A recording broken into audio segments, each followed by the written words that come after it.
week's ACCP Emergency Medicine PRN Journal Club presentation.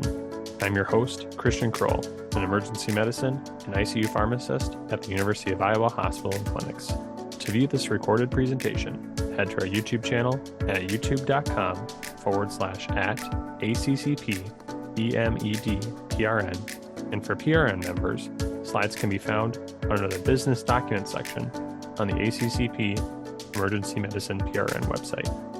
I'm the current PGY2 EM resident at the University of North Carolina Medical Center. I have the opportunity to introduce our first guest speaker this afternoon. This is Dr. Douglas Nulph. He is the current PGY2 Emergency Medicine Pharmacy resident at North Kansas City Hospital. Today, he's going to be leading a journal club presentation on the journal article comparison of sinus conversion rates and body weights after 6 milligrams adenosine administration in supraventricular tachycardia. Doug, whenever you are ready, feel free to take it away. Thank you so much for the introduction. Like Kyle was saying, so I am the PGY2 Emergency Medicine resident from North Kansas City Hospital. And really today we're going to be looking at, does the dose for SVT, the adenosine dose, does that matter in regards to patient weight? So starting off with a little bit of background. So SVT, it's really an umbrella term used to describe tachycardias, whether it be atrial and or ventricular, with rates in excess of 100 beats per minute at rest, and in which the mechanism actually involves the tissue from the His bundle. The specific tachycardias are listed here, and the most common type of SVT is actually AVNRT, otherwise known as atrioventricular nodal reentrant tachycardia. And this is essentially a tachycardia that arises when there's two functionally distinct pathways referred to as either a slow or fast pathway. And in essence, this is basically just when there's another pathway for the AV node where it can cause an extra conduction and these tachydysrhythmias. Next, we can look a little bit at adenosine. So adenosine, it is present in all cells of the body and is formed as a breakdown of the enzymatic production of ATP. And the precise function of endogenous adenosine, it's really not known, but the actions, they really tend to maintain the balance between oxygen delivery and oxygen demand in the heart as well as other organs. During periods of hypoxia or ischemia, the production of adenosine by cardiac myocytes increases. So it's a potent dilator of the coronary arteries and is actually capable of decreasing cardiac oxygen consumption by its anti-angiogenic effects and negative chronotropic actions. This medication is FDA indicated for the treatment of paroxysmal SVT when clinically advisable. And they actually note that it's not effective for the conversion of AFib or A-flutter or even VTAC, but that transient AV nodal block that we'll talk about in a little bit, we do see that it can actually help uncover the underlying AFib pattern. So basically, it can help as a diagnostic agent. Adverse events, they're typically transient due to the extremely short half-life of less than 10 seconds, and it's deaminated in the plasma as well as taken up through erythrocytes. Adverse events are typical. They can include flushing, chest discomfort, and dyspnea, and also include that hallmark AV nodal block. Sometimes we can also see hypotension with this medication as well. Adenosine does have a very long and thorough history and very interesting as well. So one of the first articles that I could find about adenosine being used for heart conditions was actually in 1929. So this is Drury and colleagues. They administered adenosine bolus doses through the femoral vein in dogs that were anesthetized. They found that the sinus rate was actually consistently slowed to approximately 50% of the baseline by a 20 milligram adenosine dose.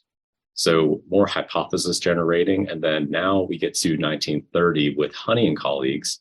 They reported that IV administration of adenosine to normal humans, it caused a transient sinus bradycardia and AV nodal conduction block. In patients with chronic AFib, though, the administration of adenosine in doses ranging anywhere from 0.5 all the way up to 100 milligrams, it transiently slowed the ventricular rate, but none of the arrhythmias were actually terminated. So they concluded that they did, quote unquote, not regard adenosine as a useful therapeutic preparation in the treatment of heart disease. However, I do want to say that comes with a caveat because at the time, the prevailing view of arrhythmias, they didn't yet recognize reentrant arrhythmias as really a thing. So those involving the atrioventricular nodes, such as AV-NRT or AV-RT, they didn't see that it was caused using that accessory pathway. So then we get to 1933 with Gieser and colleagues, and they reported that in a patient with paroxysmal supraventricular tachycardia, adenosine did actually terminate the SVT, but it started again 40 seconds later. So they technically considered that a failure. And then we finally see that in 1955, Somlo, they reported that the successful treatment of 214 patients with paroxysmal supraventricular tachycardia with ATP, and that was at doses of 20 milligrams delivered through a peripheral vein, it actually worked. So this is one of the first instances where we see a widespread success of ATP in the treatment of SVT. So we have several other studies in the 80s that essentially confirmed that adenosine and ATP were useful in the treatment of SVT. And then finally, we can get to our study in 1997 by SEAT. They conducted essentially what we see now as a dose-finding study. So in their protocol, after a failed Valsalva maneuver, doses of 3, 6, 9, and then 12 milligrams of adenosine were given at increments each about 2 minutes if the previous intervention had actually failed. So in that, they found that doses of 6 milligrams and 12 milligrams, it converted the majority of patients at 67% and 83% respectively. All right, so where does this fit in our guidelines exactly? Starting in 2015, we have the American College of Cardiology, American Heart Association, and Heart Rhythm Society. They included adenosine in their guidelines for the management of adults with SVT. They state that with good quality evidence, adenosine is recommended for the acute treatment of patients with regular SVT. Then we have the 2020 American Heart Association ACLS guide, which we're probably all very familiar with. But it specifically states that after vagal maneuvers have failed and the patient is in regular SVT without hemodynamic instability, adenosine may be administered to either wide or narrow complex SVT with an initial dose of 6 milligrams, escalating to 12 milligrams. And they even make note that 18 milligram doses have been used safely. So really, we have had this like flat, non-weight-based dosing strategy for quite some time in adults. So now we can get to the actual study in mind. So this is comparison of sinus conversion rates and body weights after 6 milligram adenosine administration in supraventricular tachycardia. So this was a retrospective review of a single tertiary ED in South Korea. Data was collected from January of 2017 through December of 2021. Their specific protocol was to attempt Valsalva maneuvers and a carotid massage prior to administering this pharmacotherapy for stable SVT. The adenosine doses used were 6 milligrams, 12 milligrams, and then 12 milligrams administered through the right upper extremity using a double syringe technique, otherwise known as the stopcock technique. To monitor for successful conversion, 2 emergency medicine physicians monitored the patient's EKG during and after administration. Of note, they did use a larger dose, an 18 milligram dose in one patient. They had a higher body weight of 122.4 kilos and a height of 171 kilos. So this is after they had failed the initial 6, 12, and 12 dosing strategies, but I just wanted to throw that in here. So looking at outcomes, we can see that the primary outcome was the mean weight difference between patients who had achieved success or failure to sinus conversion after our typical 6 milligram starting dose. So that's a lot of words, but really what they were looking at is average weight in the success group versus average weight in the failure group with that first 6 milligram starting dose of adenosine. For secondary outcomes, the authors looked at the adenosine dose per body weight, height, BMI, SVT type, and EP result. Really, we're just going to be focusing on the top 3 in this list. So the inclusion criteria was relatively straightforward, and basically anyone with SVT in these classes were included.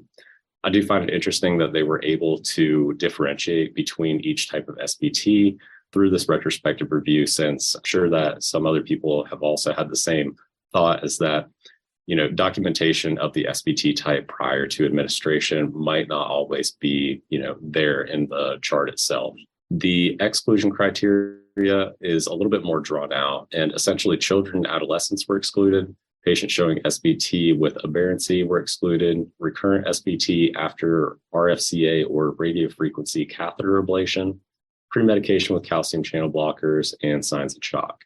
They also excluded patients with AFib or aflutter after adenosine administration, which makes sense since we previously mentioned that the AFib and aflutter, basically the transient nodal block from adenosine, can unmask that, and we can see that is the common causative dysrhythmia in that case. So for baseline characteristics, they're shown here, and they correlate relatively closely with previous literature on the topic. For example, female patients are more likely to develop SVT, which corresponds with the majority of these patients being female in this study. The weight of patients is likely lower than that of the patients that we see here in the United States, with an average weight of their patient population being 67 kilos. Meanwhile, our population, from what I've seen in the literature, is reported closer to 80 kilos. All in all, the average dose of adenosine per kilo was 0.09 mg per kg. And then for associated symptoms, by far the most common was palpitations, followed by chest pain and dizziness.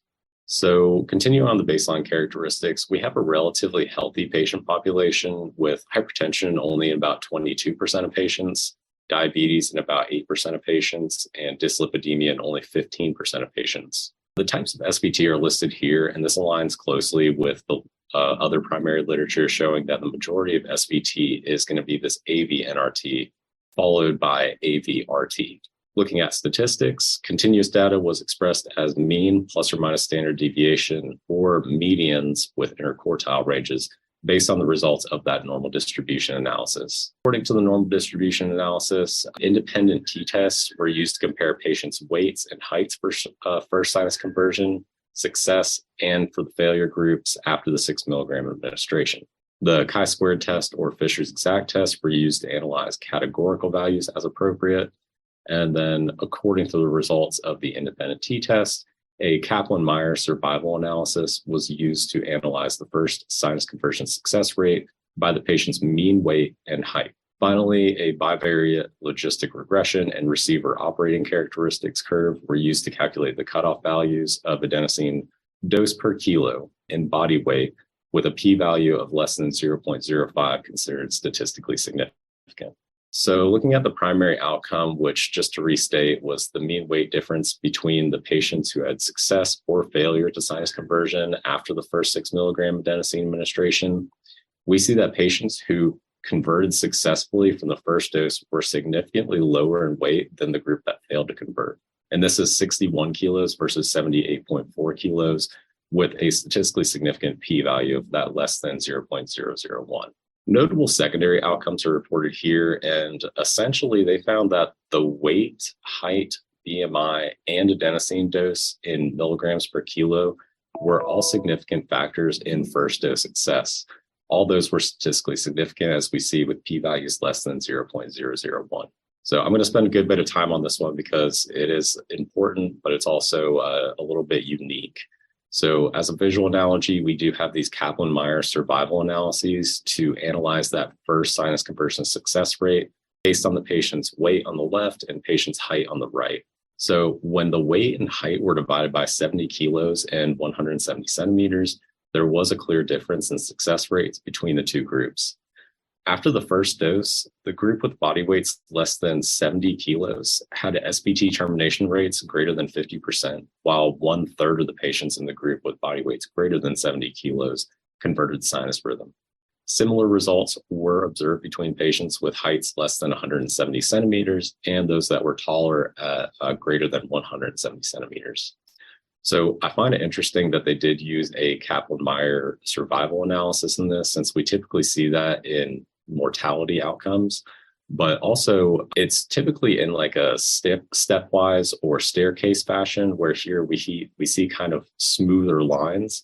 And then as far as it is a survival analysis, so 100% of SVT was not terminated at a zero dose. So if we look at that on the far left on the y-axis with the termination of SVT, we're really looking at the survival rates of SVT throughout the doses. And this really gives a good kind of graphic representation of the differences in patients' weights and survival of the SVT. All right, in saying that, we can look at the first sinus conversion model of bivariate logistic regression. The factors associated with failure to sinus conversion after the first dose were weight with an odds ratio of 1.093 and height with an odds ratio of 1.071. Finally, we have the ROC curve and area under the ROC curve for the adenosine dose per kilo administered, weight, and height of the first sinus conversion success group. The cutoff values for adenosine dose, weight, and height were 0.09 mg per kg and 66.5 kilos, each showing a sensitivity of 71.1% and a specificity of 73.2%.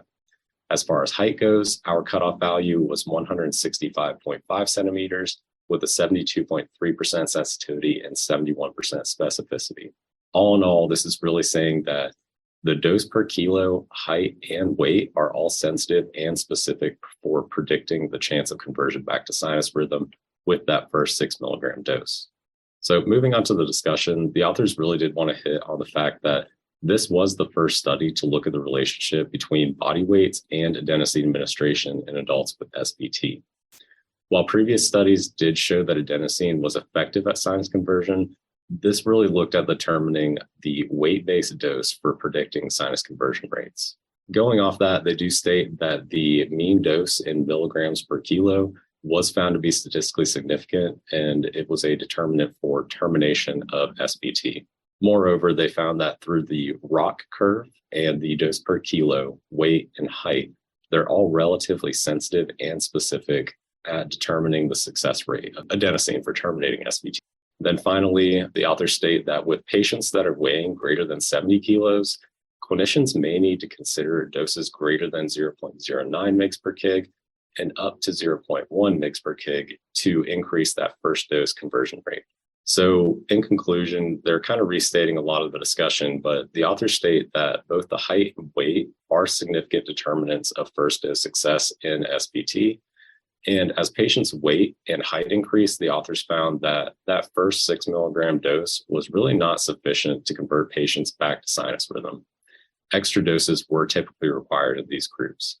In essence, increasing the initial dose or changing the flushing strategies may need to be considered in this kind of patient population that has, weight greater than that 70 kilos, height greater than that 170 centimeters.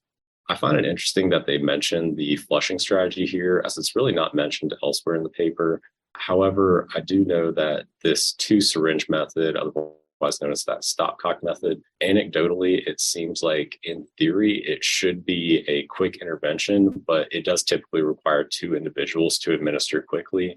So one individual to maybe push the medications, another individual to operate the stopcock itself. So if somebody's not familiar with the stopcock method or not familiar with how to administer the medications, this could cause an inefficient administration. There are single syringe techniques that have been described as diluting the total dose in 20 milliliters of saline and then pushing that all at once. And some of those have even shown good success rates. The study is not without limitations, but first I want to highlight what I found were, more of the strengths of the study while reviewing. First, I do appreciate that they were able to reach power and achieve statistically significant outcomes. Originally, they noted that there was supposed to be a sample size of about 72 patients in order to meet the power, and they exceeded that sample size with a total enrollment of 124 patients. And I feel like that really increases the likelihood of true positive test results. Next, I appreciate that the study did align with previous literature with patients' characteristics such as age, sex, and weight. Another strength of the study is that they did follow guideline-based dosing, which is reflected in the United States treatment algorithms. I do want to note that they did attempt carotid massage, which is a type of vagal maneuver, but we don't routinely use that in the United States. It has shown to have lower efficacy and potential harm, especially in patients with carotid stenosis. Finally, I believe that this study is looking at real-world outcomes and answering questions that I feel does need to be readdressed. Limitations is that this is a retrospective study. So in design, it could have some selection bias that goes along with it. The authors also didn't include patients that were lost to follow-up. And even the ones that did have follow-up, not all the medical records were available for them to comment on adverse events. I don't think that was too bad of a drawback in this study because we have a plethora of literature showing that this is a relatively safe medication to give, and the transient adverse events usually resolve very quickly. Lastly, I noted that the authors also didn't make a mention of the patient's previous medications prior to enrollment. So this could impact as far as drug-drug interactions and may play a role in who would convert with the lower doses versus who is going to convert with higher doses.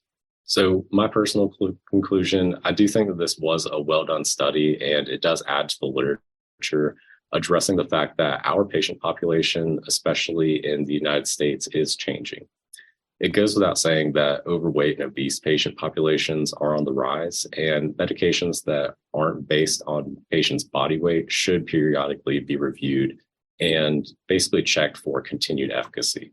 Although it's my understanding that patients, as they get larger, their vasculature doesn't necessarily change at a proportional rate.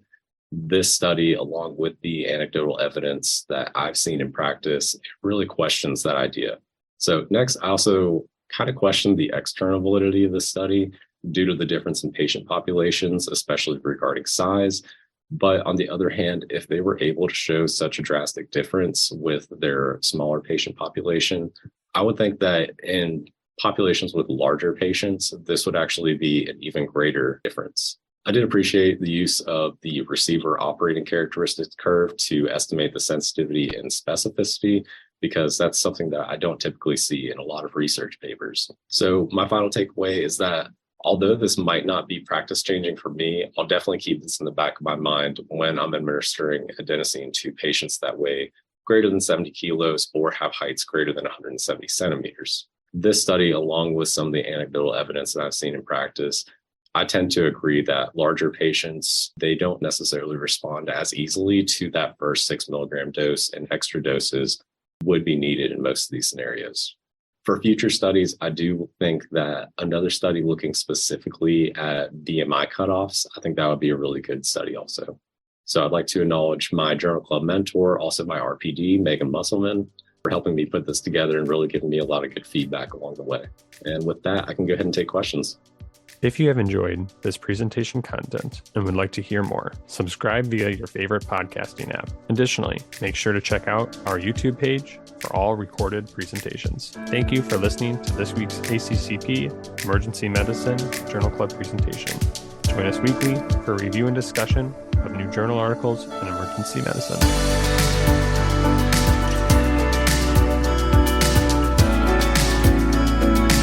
This podcast provides general information only and does not offer individualized medical or professional healthcare services, including pharmaceutical advice. The contents and materials in the podcast are not intended to be a substitute for inpatient pharmaceutical advice, diagnosis, or treatment. And the use of the contents and materials in the podcast does not constitute a pharmacist-patient relationship. As a result, the information in and materials linked to this podcast are applied at the user or patient's own risk. Users or patients should consult their physician or personal healthcare professional. The user or patient should not ignore or delay seeking care because of something they heard on this podcast. In case of an emergency, the user or patient should contact their physician, call 911, or go to the nearest medical emergency facility.